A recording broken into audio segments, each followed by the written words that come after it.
everyone, Katie from Fizz Creative here, and today we're going to unpack why design is so expensive, specifically logo brand identity design. So this is something that a lot of businesses kind of ask us is why branding costs so much. And a couple things to kind of keep in mind. Branding really comes down to how experienced is the team that you're working with? What are the deliverables of what they're going to create for you? And then also, what is your risk tolerance? So kind of three different things to keep in mind, right? So that's why you'll notice such a huge difference in pricing if you go to a website, maybe like Fiverr, versus if you're going to like a big firm, in New York City or something like that. Huge cost difference, right? So it really comes down to those three things. What's your risk tolerance? What are the deliverables? And what is their level of experience? So let's kind of unpack a few of those. So first of all, risk tolerance. So risk is really like, what is your risk if the project doesn't go well? So if you're a startup, maybe, you have a little bit, you haven't rolled out a storefront, you haven't purchased a bunch of product, you haven't purchased a bunch of containers that this logo is going to go onto. So, you are okay to have a little bit more of a risk tolerance to try something maybe on the cheaper side.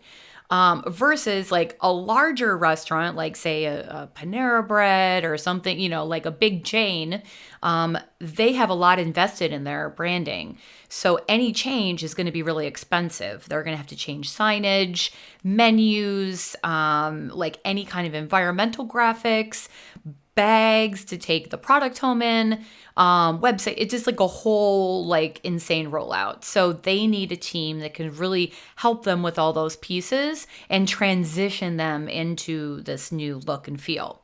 So that's kind of something to keep in mind.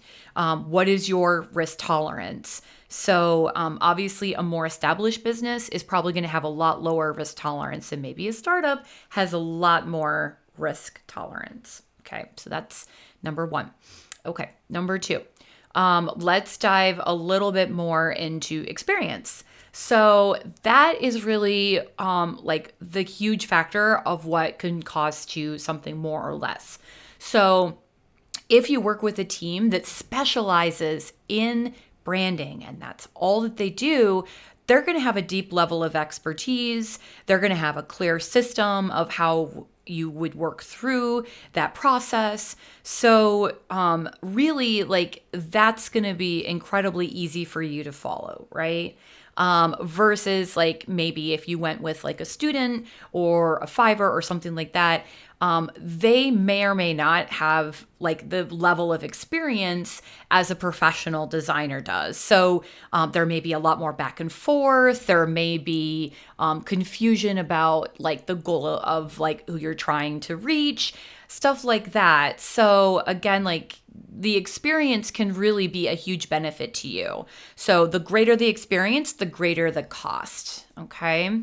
Another thing to keep in mind is deliverables. Now, this is something that can really catch you as you're looking through estimates. So what we recommend is really clarifying with your design team to see what it is that they're going to provide to you for the cost. So are they including any kind of positioning and strategy? Like how extensive is that? Do they have case studies of that they can share with you? What does that process look like going through the design? Are they just going to give you 3 options and then you pick one and a couple round of revisions? Or are you going to have a lot more meetings with them, talking through strategy and understanding, like maybe you get a few choices. So make sure that you kind of keep all of that in mind as you look through the pricing.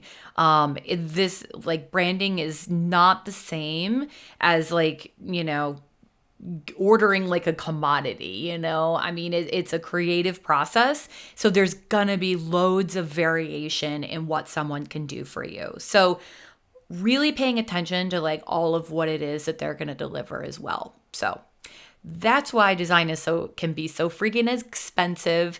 And I hope that this video was super helpful. If you have questions, feel free to reach out, but we'll look forward to seeing you next time.